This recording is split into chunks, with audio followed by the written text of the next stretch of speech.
আসসালামু আলাইকুম রহমতুল্লাহি ওয়া বারাকাতুহু।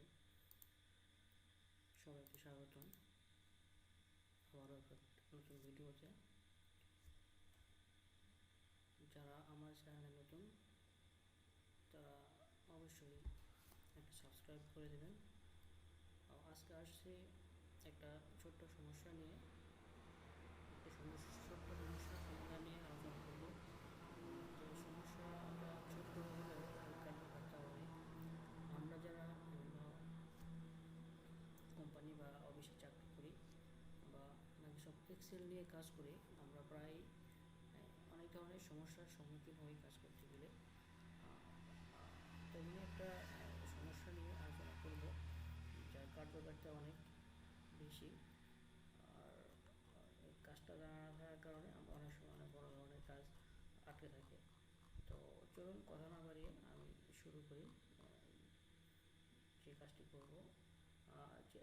যে কাজটি আজকে করব সেই কাজটি হলো, আমরা এক কলামের ডাটাকে আমরা চাহিদা মতো আমাদের বিভিন্ন কলামে এটা কনভার্ট করে নেওয়া বা ট্রান্সফার করে নেওয়া। তো আমি যে কোম্পানিতে চাকরি করি সেই কোম্পানির কিছু ডাটা আমার এখানে আগে থেকে নেওয়া আছে। তো আমি সেখান থেকেই দেখাবো কীভাবে এই ডাটাকে আমরা বিভিন্ন এক কলাম থেকে বিভিন্ন কলামে সেটা ট্রান্সফার করতে পারি। তো আসুন শুরু করা যাক। সেটা কীভাবে পাবো, আমি এখানে দেখতে পাচ্ছেন একটা ডাটা সেট আমার এখানে রয়ে গেছে। তো আমি এই ডাটা সেটটাকে মার্ক করব। আমি যে পর্যন্ত কলাম আমি সিলেক্ট করব সেই কলাম পর্যন্ত ডাটাকে আমি কনভার্ট করে নিয়ে দেবো। অর্থাৎ এই যে পর্যন্ত আমি সিলেক্ট করলাম সেই পর্যন্ত আমার ডাটাগুলো কলামে ভাগ হয়ে যাবে। এই পর্যন্ত কলামে ভাগ হয়ে যাবে। প্রথমে আমার যে কলাম পর্যন্ত আমরা ডাটাকে ট্রান্সফার করব বা ভাগ করে নেব সেই পর্যন্ত আগে সিলেক্ট করলাম। দেন আমরা এখানে ফিলে ক্লিক করব। ফিলে ক্লিক করে আমরা জাস্টিফাই করব। জাস্টিফাই করার পরে ডাটাগুলো একটা সেট হয়ে গেছে। আমরা এখানে ক্লিক করে এখানে ডাবল ক্লিক করলে ডাটাগুলো এভাবে শো করবে। তো এখন আমাদের কাজ হলো আমরা ডাটাকে আবার মার্ক করব। প্রত্যেকটি সবগুলো ডাটা মার্ক করার পরে আমরা ডাটাতে চলে যাব।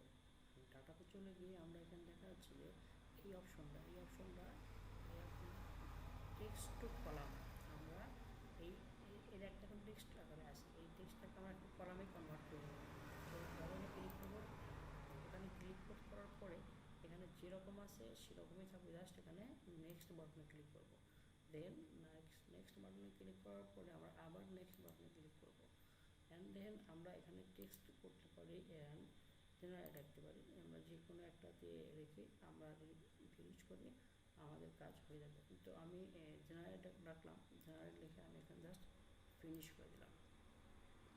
অ্যান্ড ফাইনালি আমাদের ডাটাগুলো আমাদের চাহিদা মতো কলামে কনভার্ট হয়ে গেছে। ডাবল ক্লিক করবো, ব্যাস আমাদের ডাটাগুলো এখন বিভিন্ন কলামে চলে গেছে। এখন আমরা ডাটাগুলো নিয়ে আমাদের ইচ্ছে মতো যেভাবে খুশি সেভাবে আমরা কাজ করতে পারবো। বাস এখন এখান থেকে আমরা ascending descending A to Z to A এভাবে সাজিয়ে আমরা আমাদের মতো কাজ করতে পারবো। তো ধন্যবাদ এই ভিডিওটি দেখার জন্য। শেষ পর্যন্ত আশা করি আপনারা উপকৃত হবেন এই ভিডিও থেকে। আর অবশ্যই একটা লাইক, একটা কমেন্ট এবং সাবস্ক্রাইব না করলে একটা সাবস্ক্রাইব করে দেবেন। Thank you so very much. আল্লাহ হাফিজ। আবারও আসবো নতুন কোনো ভিডিও নিয়ে। আল্লাহ হাফিজ।